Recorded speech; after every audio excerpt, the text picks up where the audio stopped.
What I think that we should also be quite mindful of is that there's also a psychological and a behavioural element to this as well. You know, when you work in hospitality, we are programmed or we are fueled by making sure that other people have the right experiences, and we're almost, the power of saying no is something that we really, really struggle with. You know, being able to say, firstly, no, I can't take on anymore, or I'm not able to do those reports, or I'm not able to follow that process because I do not have any spare capacity. That's something that you won't often hear within a hospitality environment, because unfortunately we'll just say yes and we'll take on more and more and more.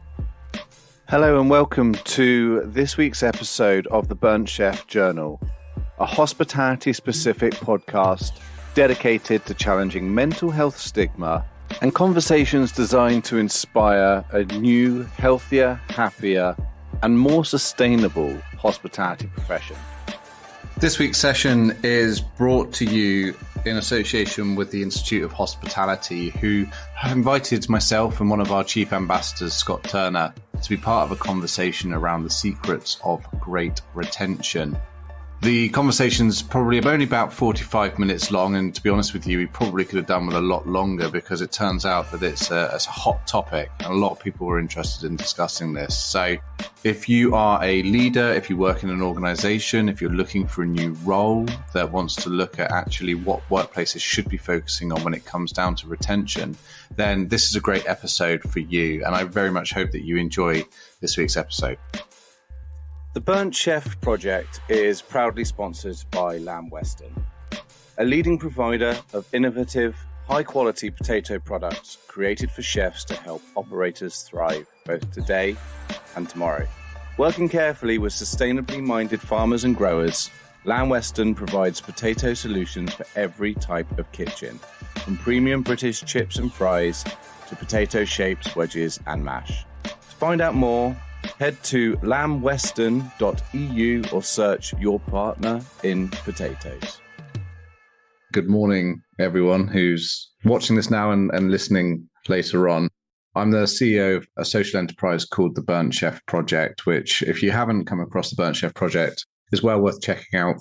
We initially started off as a mental health awareness campaign on the south coast of England in Bournemouth, through photography, and we have grown over the last sort of 4 years to be a global support network, an educational tool, an awareness campaign, a merchandise brand in over 120 odd countries now. So what we're specifically looking at doing is trying to educate and support the hospitality industry into creating sustainable, people-focused change. So we're very, very fortunate to be joined by Scot as well. So Scot, if you wouldn't mind giving yourself a bit of an introduction, please, sir.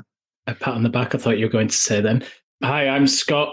Really good to see so many people we recognise on the call today, so thank you very much for coming. I am the founder of Auden Hospitality.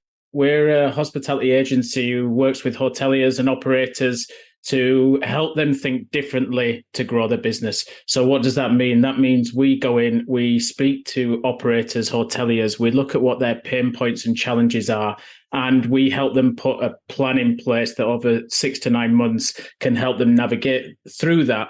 And I always do it with a people-centric perspective. So obviously we're talking about retention today. We're about to give you all the secrets to what we're seeing in operations every day. But we do that with a people-centric way because we just find that it gets implemented and it gets engaged with in a much better way. And when we get to the end of our time with operations, we can leave with a legacy that continues after. So that's a little bit about what we do. We also have a procurement business that works with, again, with kind of 0 to 10 locations, hotels, helps them with their supply chain, procurement and purchasing. Year to date, we've saved £500,000 worth of savings for the people that we've been working with. And that's everything from startup brands all the way through to hotels. So there's opportunities out there for everyone at the minute to find some efficiency without impacting people as well. So yeah, me and Kris often get together, chew the fat, set the world to rights. So I don't think today's probably going to be any different. So, you know, the way it'll work best is if you guys chip in and give us some perspective and some questions, maybe help with some examples of how you're doing it in the places that you work as well. So really looking forward to it, Kris. Thank you very much. So, just to set the scene a little bit, for those who have joined us on this call or are listening to this currently, you're probably more than acutely aware of why retention is, at this moment in time, a key topic of conversation. But to give a bit of data or to drive this conversation and explain really the need for this, if you're not aware, is that within hospitality, our turnover rates are quite extensive. And when you compare our turnover rates to sectors like the finance industry, for example, where maybe 10 to 15% turnover is a reason to start looking at perhaps there's an issue.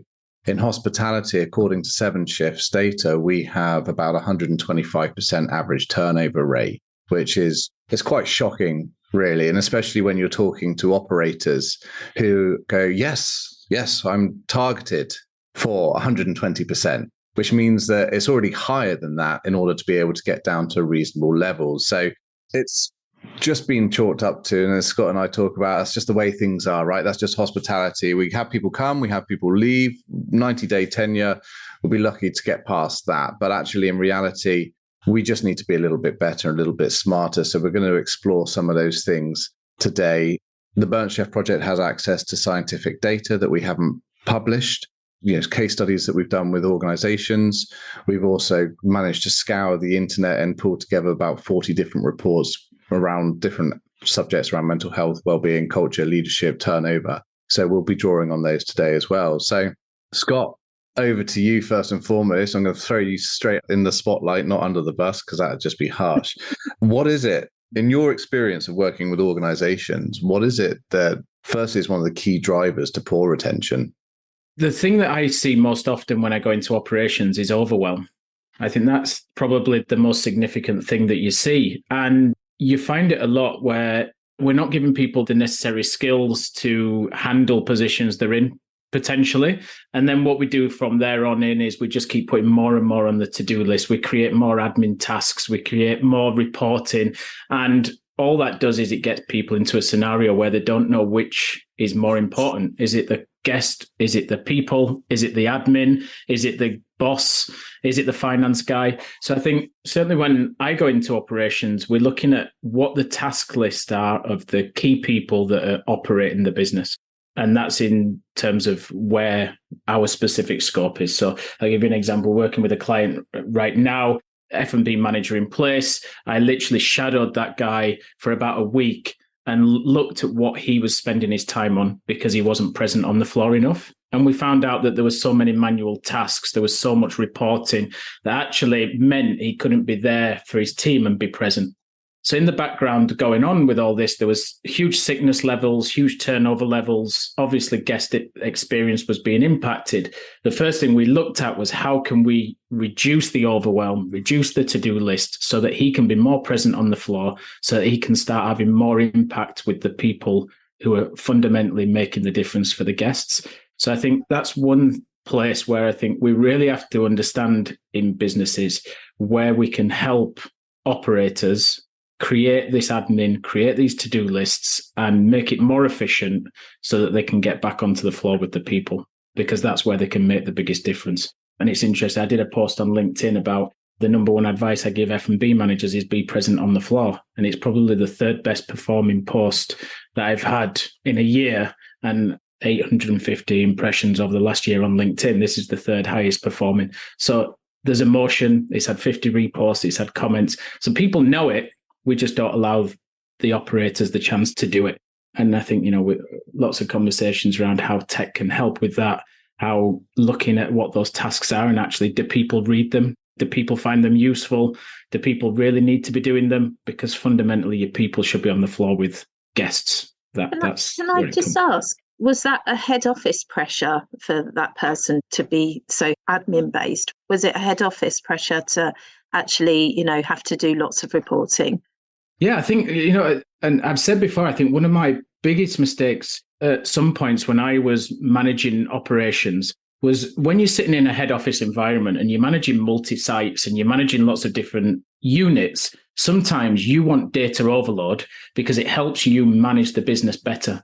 And you kind of forget what impact that has on the individual stores because you want your 10 penneth to be able to do what you need to do. You want to tell your CEO what the revenues were, which one's performing well, which ones isn't. And you kind of forget the time that all that pulls to bring it together, weekly reports and all the rest of it. And I think a lot of it does come from there. A lot of it comes from just, it's how we've always done it. And it's that good old term we hear a lot in hospitality, right? It's the way we've always done it. People sometimes don't want to break the trends. They don't want to look at new stuff. They're scared of implementing tech because they're not quite sure how that's going to make an impact on the business. And, again, the example that I gave before, I've used it on a couple of examples, but they were still running a manual process on purchase orders and inventory. What that meant was that these guys were, at the end of the month for stock take, were spending collectively as an F&B manager and a deputy manager around 30 hours to pull this information together.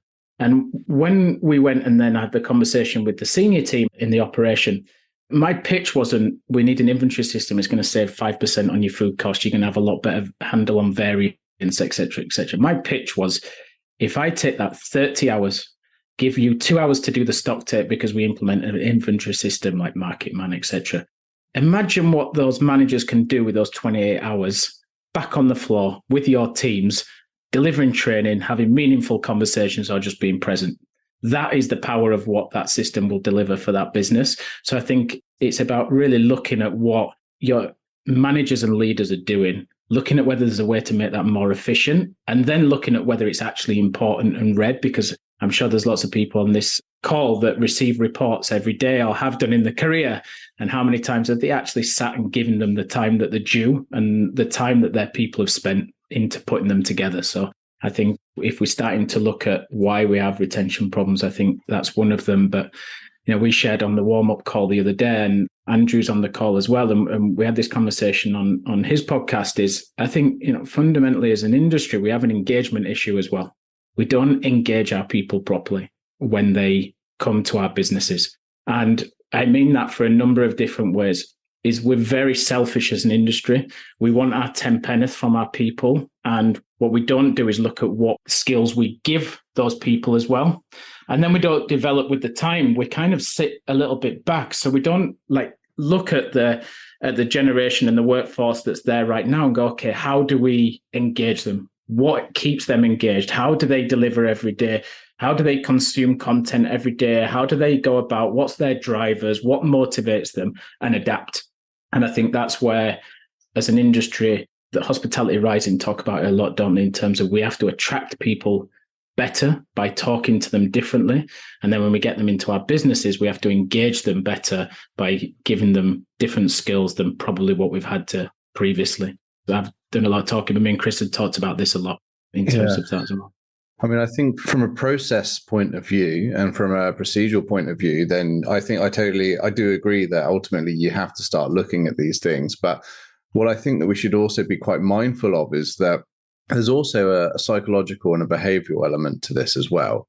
When you work in hospitality, we are programmed or we are fueled by making sure that other people have the right experiences. And we're almost, the power of saying no is something that we really, really struggle with. Being able to say, firstly, no, I can't take on anymore, or I'm not able to do those reports, or I'm not able to follow that process because I do not have any spare capacity. That's something that you won't often hear within a hospitality environment, because unfortunately we'll just say yes and we'll take on more and more and more. So whilst there's an element of saying, right, we need to look at the time demands that certain processes and policies are taking on our workforce, we also need to understand that actually we need to manage our team's expectations. We need to be role models in this arena as well. And we need to be prepared to say, okay, let's create some space so that we can have that time to create constructive and creative methods of being able to change the workflow, change the dynamics, change the way in which we handle things. Because quite frankly, that supply-demand equilibrium it's not right. And it's causing an impact, not just on the processes, but it is causing that exacerbated turnover, which ultimately then leads to the skill gap shortage that we see within our trade, whereby you have operational teams, you have managers, leaders who have maybe never had any previous or prior experience to running an organization or to running a team, being put into positions where now they are unable to say no. So they'll say yes because they want to look after their team and support the organization. They're now running a department, they're running a hotel, they're running a team of 5, for example, and they don't have the skills, the expertise, or the ability in terms of experience to be able to manage that process. And that all, again, starts from that inability to sort of say no at this moment in time. So that has to start from the top. It has to start from the CEO level. It has to start by demonstration of example. But it's an interesting one that I think we should be very conscious of, that actually it's process, yes, improvement, reviewing strategies, but it's also about empowering individuals and leading by example to make sure that they're able to put that stopgap in place. You mentioned briefly as well about the onboarding process and the sort of selfishness of the industry, just to sort of like get people on board. This is the way it is. Get on the floor, shadow this person for a day, do your stage, and then that's it. You're straight into the role. Congratulations. By the way, you don't get paid for that day. So what can we learn in terms of benefits of a good induction and the right level of communication and interview process, and then the impacts that will have on retention long term? I'm working with a SaaS platform at the minute called Blend, and it's been really interesting working with them because they are the same age as our workforce, the Gen Z. They've grown up in a digital world, and they're looking at how they can develop video-first content that's in short form. And their whole reason for doing that is because that is what our people right now are consuming content. If we all think about probably what we've done this morning, we've gone on Instagram, TikTok, all the rest of X, Twitter, whatever you want to call it. And we consume data in short form. So if you bring your people into your business, I think we're in such an exciting opportunity right now because the workforce that are coming into the business now have never been more creative than they are today. That's a fact. So we need to use that creativity that they do every single day in terms of what they're doing on their own social media and in their own lives. And, if I look, my nephew, 13-year-old, gets much better views on Instagram and YouTube than I ever will. And he takes great pleasure in telling me, but we've got to use that creativity and we've got to fuel it and we've got to look at how we can get the best out of it. So if you're not doing that as an operator or as a training department or whatever it is, and you're bringing people in on the first day, and we all know that those inductions where you have to sit in the room all day long, you might get a nice buffet in the middle of it, and it's probably not that healthy, and then the lighting's terrible, and then you pull up a PowerPoint that has 45 slides on it. Those people are going to switch off because that's not what they do on a day-to-day basis. Their concentration isn't 45 slides. It's 30 to 60, maybe 2-minute videos that's short form, quick, snappy, to the point, and it delivers the message with impact. And then if they're interested, they then go and see how they can learn more. And they'll probably do it exactly the same way, but just consume 50 videos rather than one long video. So I think what we've got to do in terms of that is we've got to play to the skills of the workforce that's there. We've got to fuel that creativity, and we've got to play to the creativity, because if we can get them engaged by doing that, I think we have potentially one of the most exciting workforces that I've certainly seen in 24 years of working in hospitality in terms of what they can help us achieve as a business moving forwards. So I think it's, I'd really encourage anyone to look at that onboarding process and really look at how that's being delivered, and is it being delivered in a way that engages the people who are your audience. And that's just rule 101 of any kind of content creation or engagement process, right? But I think there's a huge opportunity in front of us. I think the whole point about the psychology piece and understanding the generation is so important. And in both parts, the issue is we have with hospitality is we have a hierarchy. Yes, that's how the business is run and continues to run. They're not used to it. They've had a voice from the moment they've had a mobile phone. And so the key part of our induction piece isn't just what are we going to teach you about the company and what are our purposes, because they want to know that bit. Half the time is going to be, what do you need from us? Because if we want the engagement, everyone's favorite topic is themselves. That's just basic human situation. So half the induction doesn't even have to be a slide. It's just a connection, especially after COVID. Let's connect. Let's see what they need from us and not make it about us, make it about them. And that engagement, then they will teach us as we go along. Yeah, and 100%. it's a very valuable point. Like, if anything, since COVID, we just want to be seen as human beings, right? And we had a lovely testimonial come through to us yesterday from one of the users of our support system who messaged on behalf of her husband. But the volunteer on the other end of the line was just like, this must be really tough on you. How are you? And she took the time and energy and effort to go, I was seen. Someone saw me, and that felt so good. And I wanted to share that experience. And I think it's often underrated. We work fast, we work hard. It's an incredibly, for anyone who's come outside of the sector into hospitality, you'll understand how quickly our industry moves and the pace and the ferocity that you have to work at it. But I think we do so at sacrifice of understanding that we are probably the most personable industry out there. You know, connection is what we do.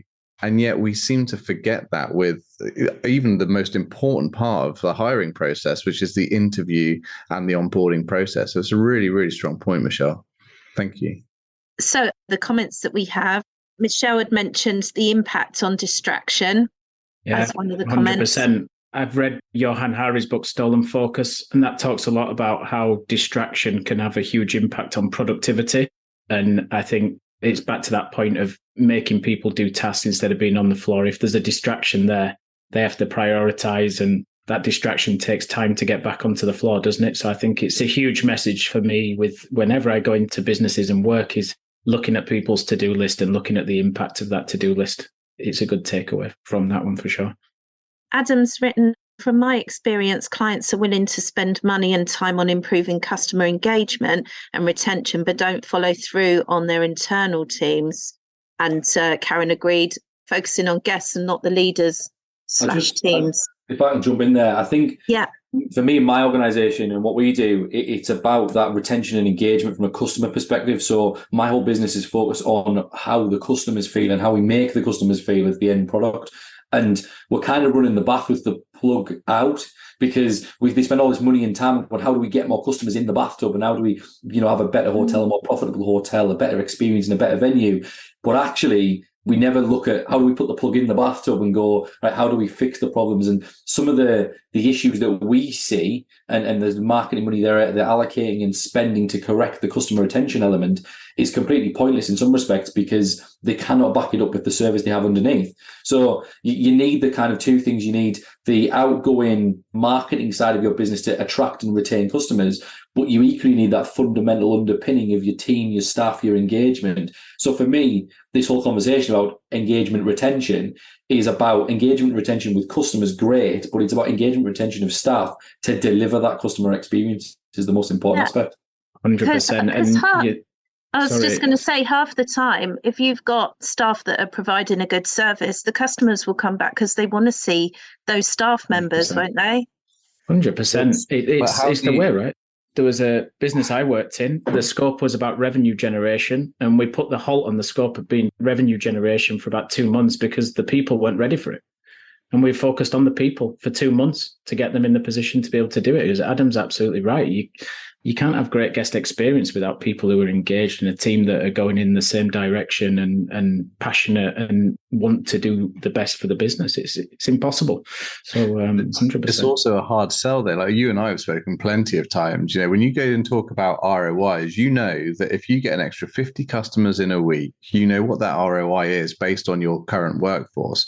There isn't necessarily a drive or a demand to be able to increase that workforce in terms of that ROI, although actually in terms of long-term sustainability and retention, you probably should end up with an extra 25-30% of your workforce. But you can see that direct ROI, and you know that within a month, 2 months, the chances are you probably have more money in the bank, right, in terms of cash flow, potentially profit if people stop leaving. However, when you talk about long-term retention and ROI, effectively, you could be waiting 12, 18 months to be able to see that. And we are a very, very great industry when it comes down to being able to adapt and to be able to make sudden changes. A table of 40 walk in, supply hasn't turned up, the fridge has gone down. We will get that fixed. Someone's had a bad day, we'll put a smile on their face. We're very, very good at that, very reactive. But actually, when it comes down to longer term strategy and pragmatic planning, when you're looking at things like ROI, often it's not the first thing we want to look at, which is we can quite clearly see the impact that that's having. And all it takes is one organization to set the lead with that and go, hey, we started this 24 months ago. We've got 30% turnover rates. And there are organizations that we work with who do have just 30% turnover rates. Their longest serving member of team is there 55 years. Everything about the whole organization feels lovely. People are happy. They take time to talk to your day. But it's about being able to promote those and to be able to tell those stories and actually use that competitive element that we have in hospitality to work in favor rather than for those quick wins that might not necessarily lead to long-term results. Yeah, Kieran's just written. Yeah, I was just going to say Kieran's just written ROI takes time to see, but COI is apparent very quickly, cost of inaction. Sorry, Andrew. Go on, you go ahead. I was just going to say, Kris, hopefully there's not too much background noise here, but with those businesses that you're finding with the 30% turnover rates, and it's something I see when working with people, it's getting that focus on the employee experience as equal as, the focus is on the guest experience. And we're talking about retaining those customers. And like I think Adam said before, if we can get a happy workforce, that's the key to having that level of guest experience. It keeps people coming back. Yeah. And do you know what?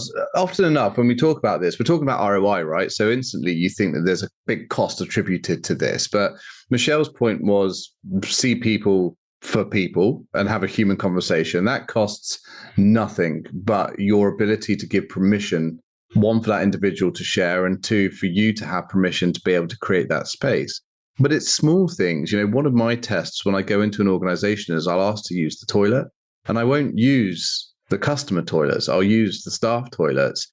If I can't turn around in that toilet and it hasn't been cleaned for the best part of 3 weeks and it's got multiple people using it, there aren't easy access to feminine hygiene products and deodorants and other things, it gives me a pretty good indication that actually the employees aren't the ones who are being valued, especially when you go into the customer toilets and they're lovely marble and everything's on show and it's all display.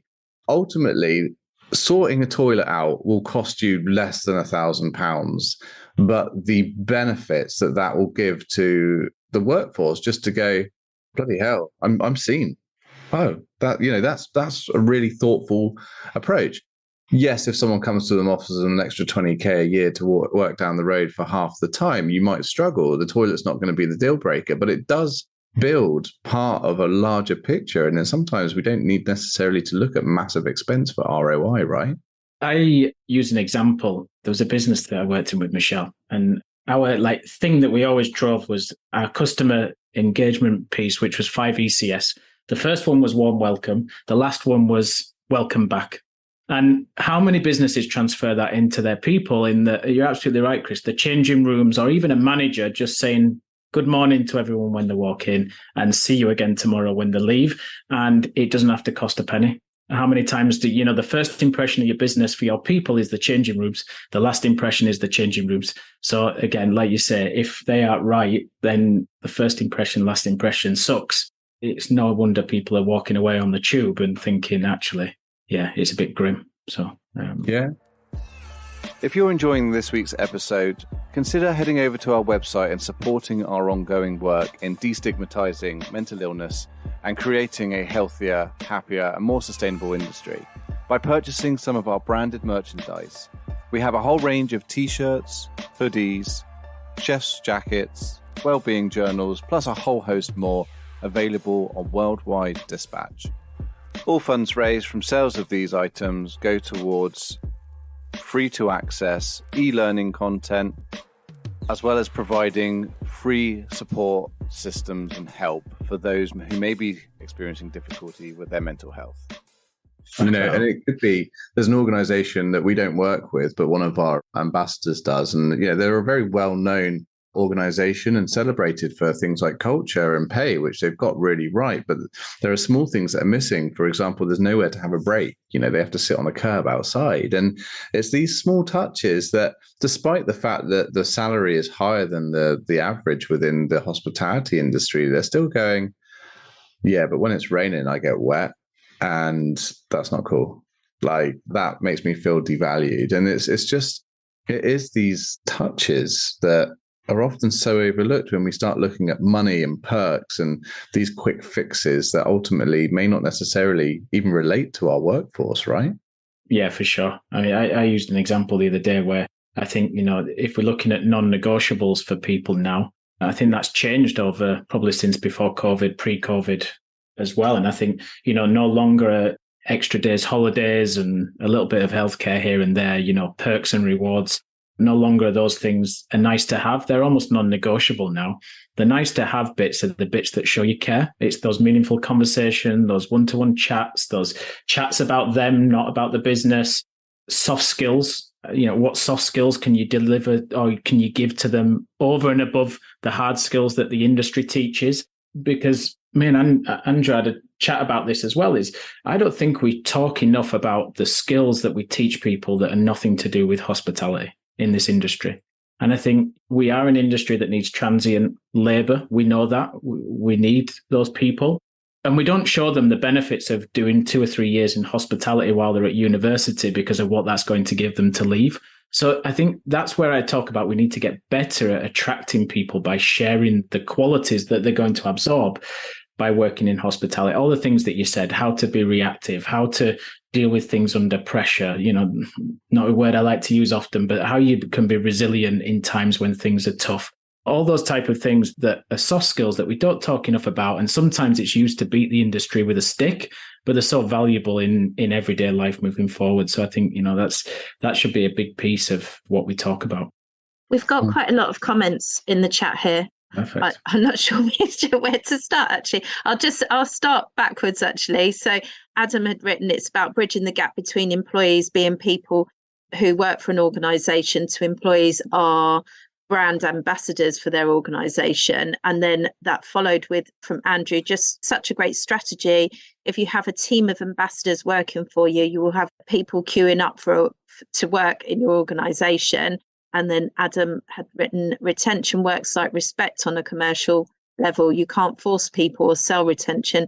Is the company's responsibility to earn it. Yeah. There was another good comment, actually, that I really want to share an example because it's real life that's happened to me this week. Andrew talked about one in terms of onboarding and benefits and bits and pieces. So I saw a post from a guy in Canada called Jensen Cummins, and he was talking about how he was getting loads of no-shows on interviews. And he was trying to work out why it was and just, couldn't get a handle on it. He was arranging interview after interview and no one was showing up. So he decided to do like bulk scheduling of interview in the next week.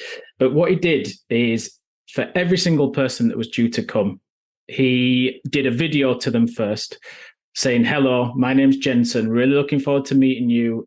I'll try and get the link and share it. Really looking forward to meeting you. This is how you find us because we're not that easy to find. And when you get here, come into the thing, ask for me, sit down, grab a coffee. I might be a bit late, but I know you're here and I'll come. His attendance rate went up to about, I think it was about 76, 77% of people booked. The week before it was about 10. And we had this issue in a business that was an operation I was working with last week. We tried it this week. Our attendance rate was 52%. It was 0 last week. And literally the guy got on the WhatsApp, did a little video very similar. This is the tube you get on. This is the line. This is how you find us. This is where you do. Might be a bit intimidating coming into the lobby, but when you do, go up to the bar and I'll come and find you.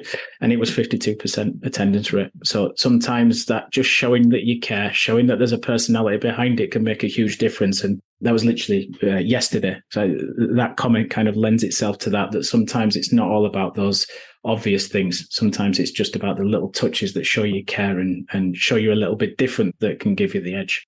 Yeah, and it's something funny enough, something we did just this morning is we sent out all of our employees like a little this is me questionnaire, which is designed basically to just ask them questions, not about, what their professional qualifications are, etc., but what skills do they feel they'd like to learn more, or what hobbies would they like to learn more about, and how can we help them with that outside of the workplace?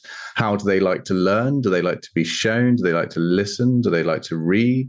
To really start to actually understand that every single person that works in this organization is a complete unique human being. And whilst there are similarities, there's no one size fits all. So to be able to start to use different mediums like the videos, like understanding that people might struggle to find the venue, that people might be flustered, maybe they're experiencing anxiety because it's an interview. is a really, really important thing. And again, that requires space, it requires time, it requires that deep breath to be able to switch off. And that has to start with those leaders who are listening to this now, who don't feel that they can put the ship down just in case it sinks. And that's a really, really important thing to do, is to take that time for yourself. Otherwise, these opportunities won't happen. Kieran, you wanted to say something. You've got your hand up, I can see. Yeah, I think Kris has just made a really good point there. And one of the things that we do, we deliver leadership training. And before we even get involved in the program, get to the point of going and delivering it, we send out a survey, a type form survey, dead simple thing, to every one of the learners, asking all of those questions. How do you learn best? What's the thing that's going to resonate with you? Where do you want your information?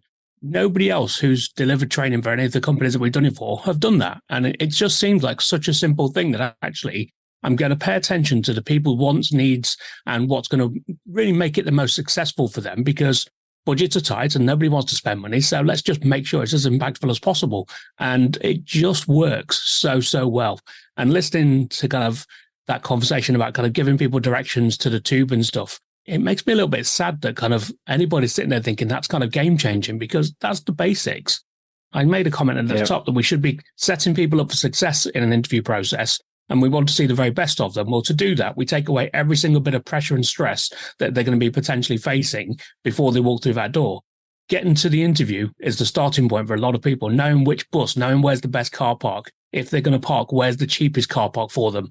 All the stuff that matters to you on your day-to-day basis, just do it. Just offer that information. And that's your starting point of retention. Yeah. Great. Andrew's got his hand up as well. Yeah, I think really what we're looking at here is developing those relationships with people and making those interactions we have personalized, because that's really where we get the traction, where we as leaders can influence people, is when we can show them that we genuinely care, we're creating a safe space for them. And I think everything in our industry, if we can do that for our employees, for our guests, whoever it is we interact with, we're always going to be on a better footing than if we are trying to achieve these goals on our own. And a lot of the conversation now today has been around how can we personalize things? How can we make things easier for people? And if we can make that our focus, I think we would see a shift in our industry. And yeah, I think it's definitely about connecting with the person on an individual level. You notice how none of us have spoken about wage or salary or monetary reward at this moment in time, which, there's still such a common misconception that is what's driving turnover. But in reality, whilst people might say that they're leaving for more money down the road, that organization that they've left and joined will still also feel that they've lost that individual within 3 to 6 months, perhaps even less if they're really unlucky. So if you are listening to this or you're part of this conversation, just understand that throwing money at a problem won't fix it. It's about the use of that money and where that money needs to go to. And often enough, it's not directly in the pocket of the individual because they just want to be seen. It's such a underrated or underestimated concept that people just still struggle to get their heads around even now. Like, you still have conversations with people offering 70, 80K a year for a job that they would expect 80, 90 hours a week from people. And I went for lunch with Simon Blake, who is the CEO of MHFA England recently. And I was asking him about his employee perks. And he said, yeah, we get about 5-6 weeks holiday a year plus 2-week wellbeing weeks. And we work 4 days a week.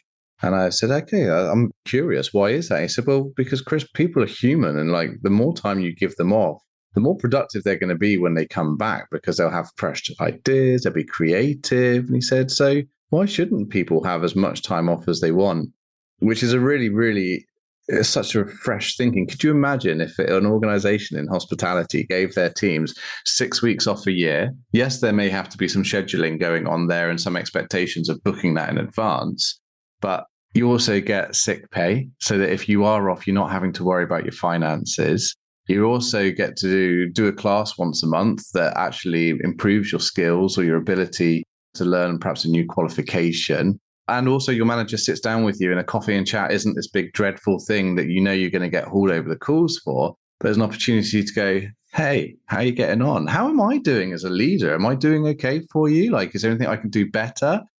All of a sudden, you can start to see that people are nodding their heads on this call going, God, yeah, that's a great organization. I'd like to be part of that. And it's simple, right? It's simple, but we just need to be mindful of that.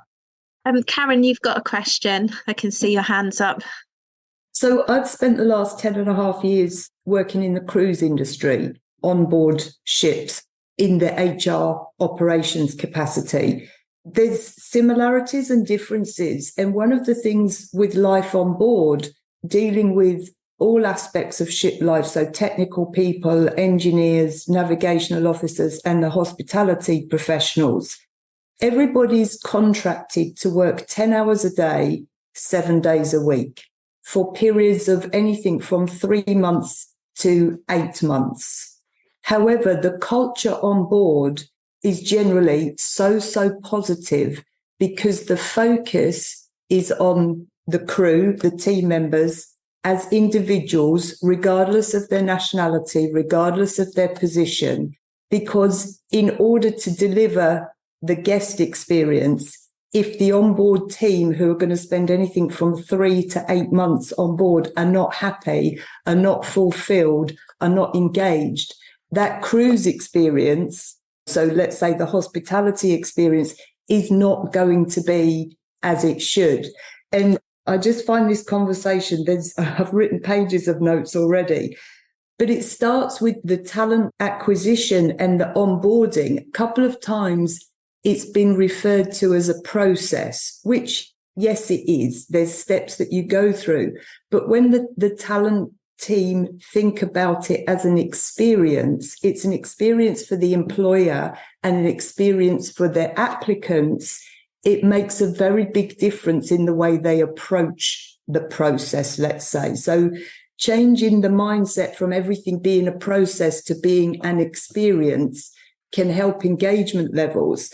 And one very, very basic thing which has been introduced in the conversation so far, and it doesn't cost any money at all except time, is to engage with people, have a conversation with them and see them as a person as opposed to seeing them as an employee. And that can happen throughout every single day at so many opportunities. And after a while, talking to an employee saying, "Hi, how are you? How's your day? How was your journey?" Anything other than talking about the work or giving them another instruction. When you finish this, please do that. The conversation, 30 seconds or 1 minute, can make a big, big difference to somebody's day and their mindset and their engagement. And when you do that daily, over a period of time, it starts to make a huge difference. Working on board the ships, the smallest ship had 2,500 guests. The largest ship had 5,500 guests, and team sizes from just under 1,000 employees to 1,700 employees, serving up to 10,000 meals a day. There's some real positive things about treating the employees as individuals and having a conversation with them. Thanks so much. So many takeaways from that one. Wow, that's brilliant. Yeah, I mean, talking that mindset change in terms of experience instead of process, I think is a huge shift. You know, I grew up in hotels; everything was about a process. We had a process. To flip that mindset is really huge. And you mentioned the other takeaway for me. Sorry to interject on it, is time. We keep coming back to time, right?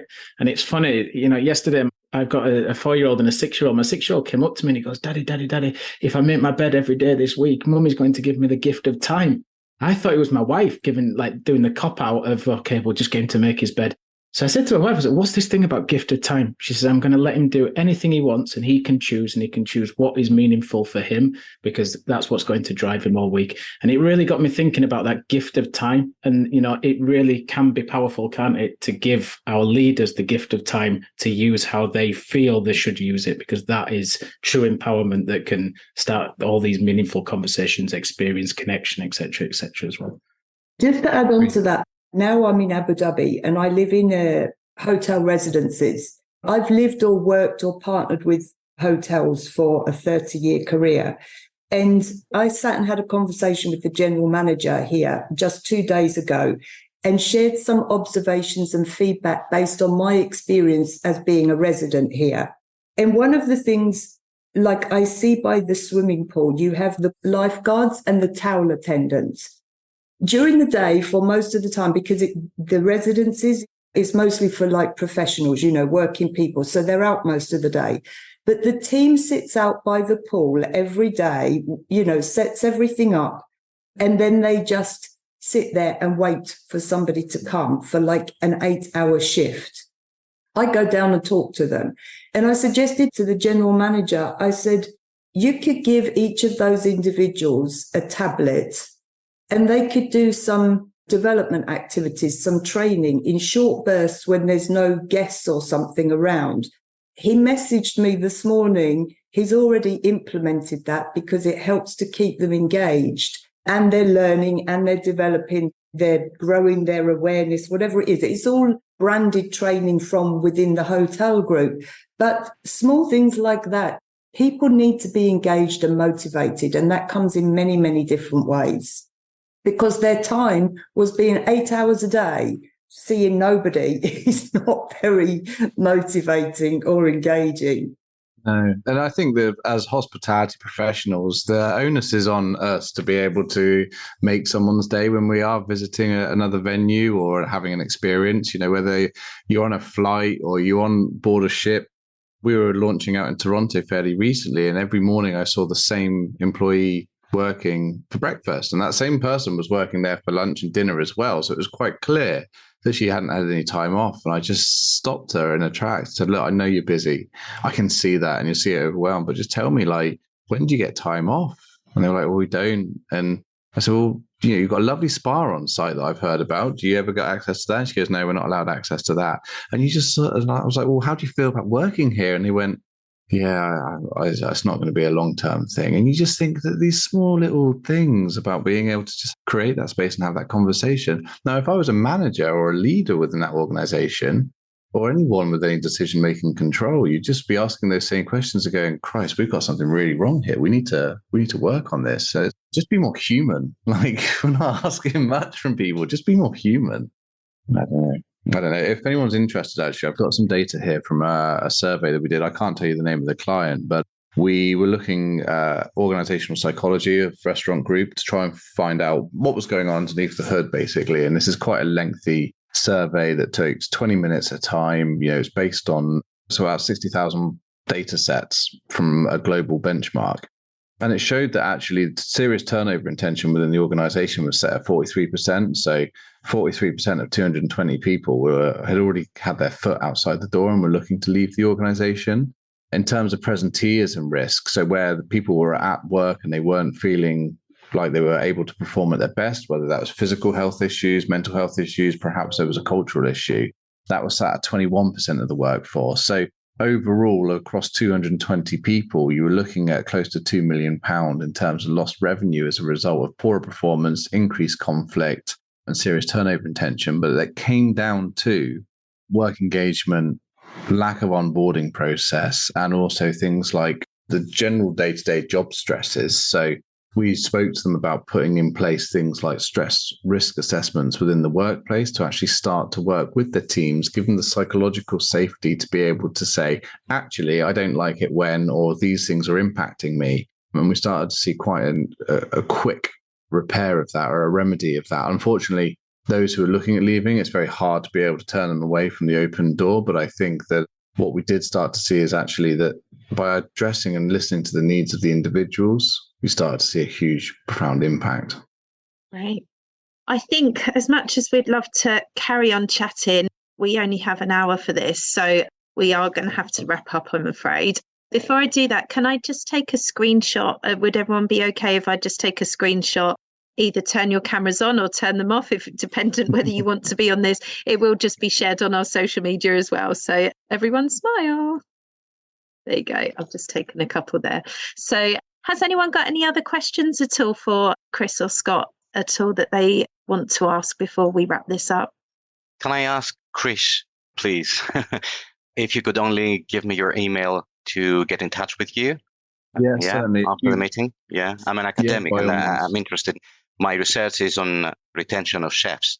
And the reason why I joined was because I knew that you would be here. So I would like to talk to you about the research, which is not the traditional one. Okay. By all means, I can share any research pieces that we've used during the development of our work as well. So they might be able to support your work from that perspective. So yeah, I'll put that in the chat for you now. Thank you very much. Thank you. Great.